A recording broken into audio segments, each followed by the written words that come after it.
কড়াইয়ে তেল দেওয়া হয়ে যাচ্ছে, তেল গরম হচ্ছে।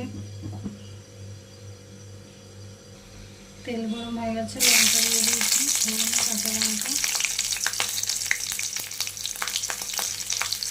1 চামচ সরষে,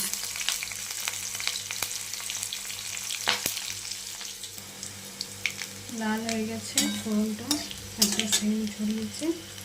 এবার দিয়ে দিচ্ছি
আমটা কষা হয়ে যাচ্ছে।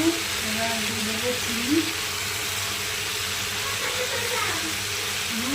বইগুলো গুছিয়ে নিন।